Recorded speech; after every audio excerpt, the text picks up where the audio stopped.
Ben, I know it was a tough result, but you had a pretty big home run there to set yourself up to tie the UCF record. I mean, did you know you were approaching that number? Yeah, I did. Yeah, and I hit it. And I knew, and it was a pretty cool moment. Obviously, etching myself in history and taking a little bit of time to enjoy it tonight. But just got to go back out there and take care of business tomorrow, and go on from there. Your home run not only tied the record, but it also tied the game. Obviously, it didn't turn out the way you wanted, but you guys were able to close a 7-run deficit. So how did it feel to be able to close that? Yeah, that was awesome. I'm really proud of the guys for fighting back and chipping away. That's something we always talk about, is just chipping away if we're ever down. Rudy's a guy who we trust every Friday. He's going to give a good start. And today just didn't go his way, and that's how baseball is. It's a really tough game, and it just didn't go his way. So we knew we had some work to do. We just had to chip away, and that's exactly what we did. But at the end of the day, just didn't get it done. You've got plenty of time, obviously, to break the record and pad it a little bit these last few weeks. If I would have told you maybe when you were coming in as a freshman that you were going to be a record holder for home runs, would you have believed me, or what do you think about that? Never, not at all. I was never really a home run guy in high school. I think I had 2 home runs, and one of them was inside the park home run. But the longer I got here, just got stronger. Coach Fred and our strength coach has just been awesome with us, helping us move, get powerful, get strong, and just started to happen. So I didn't really think about it until last year. I kind of saw it toward the end. I was like, oh, I'm pretty close. I was 14 away. I hit 14 last year. I think I can get that this year. So it's nice to have a little bit of padding and not have to get a bunch like I did last year. I think last year I was 3 home runs going into conference or something like that, and this year I had a little breathing room, so that was nice. What makes you play the sport of baseball? What's your why? Yeah, my why is probably one for me and my family. I'll talk about me first. It's just something I've always known. It's just the game I've just known. I've loved the game. I love the competition.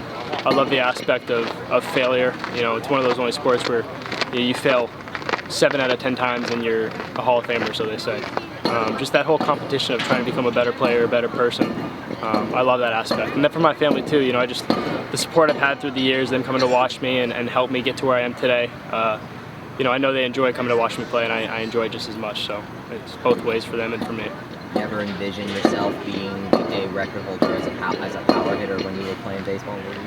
Tell you what, not when I was younger. I hit a few home runs in Little League, but like I said, when I got to high school, I wasn't really a home run guy. I had the gap-to-gap power, and I could get into ball here and there.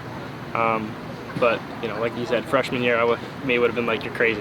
That would never have happened. I mean, where is it? You obviously credited the strength coach. Obviously, being bigger and stronger helps. Is there any other aspects of it? Just kind of predicting pitches and predicting what the guy's going to throw, your vision coming off the hand. What else goes into it? So a lot of that is we always go back and talk about approach, and Coach Ted Tom has been awesome with that with me. So one of the things I do really well is I hit the ball backside with power, and that's something that not a lot of guys are able to do.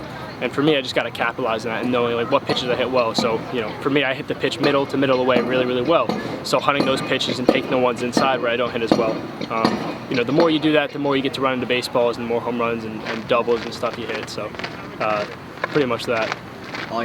You got 3 of the RBIs. Andrew Brate right before you in the order picked up the other 4. Both of you now 1-2 in the order. What's it been like hitting with him today and this season? Yeah, that's huge. Obviously, the leadoff guy is a huge, important person to have get on base. And me and Brate are roommates. We've been living together the last 2 years, so we have a really good relationship. And getting to hit together in the lineup, it's always hey man, here we go. Let's start the game off right. Give him a little fist bump.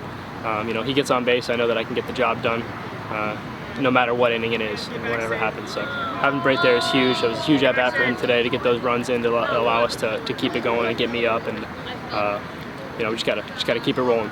Obviously tough today, battled back, had an opportunity to maybe walk it off, and then they kind of break things open in extra. So what do you got to do to kind of regroup and come back strong tomorrow? You're going to play early too at noon. Yeah, just take a deep breath. It's no different than any other game. We gotta have short memory. Obviously a noon game tomorrow, so it's gonna be a very quick turnaround. But just go out there and play the game. We were that close today. It's no different. We hit a couple balls, it goes our way. We throw a few more strikes, so we probably win this game. But that's how baseball is. So now we gotta just focus on winning tomorrow and then get the series done on Sunday. I appreciate it. Thanks a lot, Ben. Congratulations. Thank you.